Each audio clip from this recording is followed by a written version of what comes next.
Hi y'all, in this video we're going to walk through transformations on trig functions, kind of more specifically. In this one we want to talk about some vocab that goes with the transformations that I think can actually be helpful. So for this one, okay, so I'm kind of ignoring flips here, and this will work whether it's a sine or a cosine. The vocab is the same. So if we just walk through these, A is vertical stretch or compression, again ignoring sine, so we'll say absolute value of A, whatever the numerical value of that is, it's vertical stretch or compression. And the vocab that goes with that is we're thinking of taking our sine wave that normally has y values that go up to 1 and down to -1 and vertically stretching or compressing it. So however much we vertically stretch or compress by, it will change how high up and down we go. For example, if we vertically stretch by a factor of 3, we'll go up and down 3. And that whole how far up do you go from this vertical center, from the x-axis here, and how far down is called amplitude. So ignore the sign. We don't need to talk about negative amplitude. That would be flip and stretch. But otherwise, the numerical value there should be amplitude. Okay, second one, B, that's our horizontal. So again, if it's negative, it's just flip as well as a horizontal stretch or compression.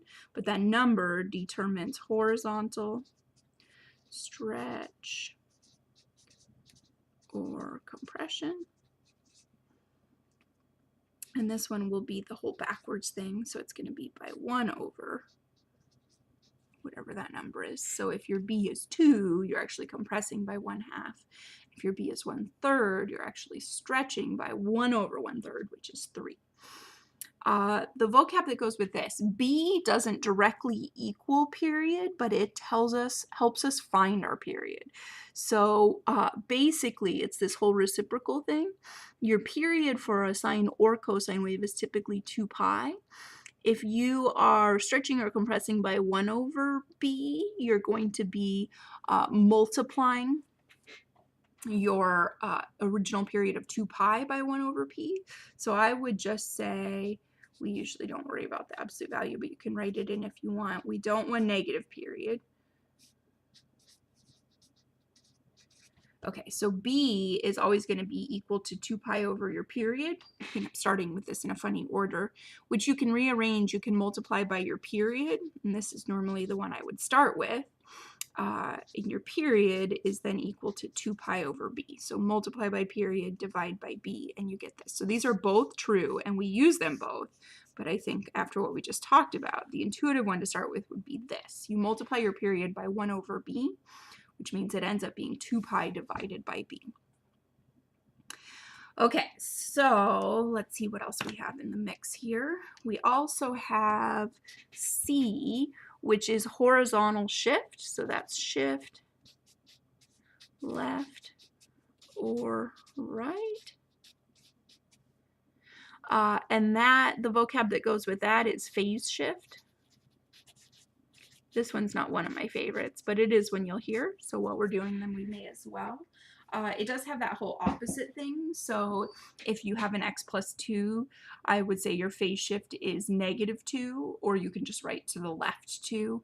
So with phase shift, they use a minus sign to show left and a plus sign to show right, and it will be exactly the opposite of whichever sign is actually in the middle here. Okay, last one. Let's see if this yellow pen shows up. I'm wearing out all my others. D is shift up or down. Okay, so if we shift up or down by D, what that's doing is moving this vertical center. We've already established that A tells us how far up and down to go from the vertical center, which for a typical sine wave is easy because it's the x-axis. But if we shift up or down, then the amplitude is how far we go up or down from the new middle. So this is the vertical center, which is called equilibrium. So D is equal to equilibrium. And equilibrium can be negative. So if you phase shift and equilibrium shifts, both can be negative. If you shift down, it's negative equilibrium, and if you shift up, it's positive. That should exactly match up with how it appears in the equation. So if you have a +2 out here at the end, it would be up 2. If you have a -7, it would be down 7, and you would just carry that sign through to here. Okay, so that's how we'll look for the transformations, and that's a little vocab that goes with them. One last thing I'm remembering I want to point out here, hopefully we remember this from earlier in the quarter, the parentheses here are important if you have horizontal stretch or compression combined with horizontal shift. The shift gets messed with by the stretch or compression. There's an order thing that happens. So if we want to get the shift right, we're going to factor out that coefficient of x to fix the shift. All right, thanks for watching.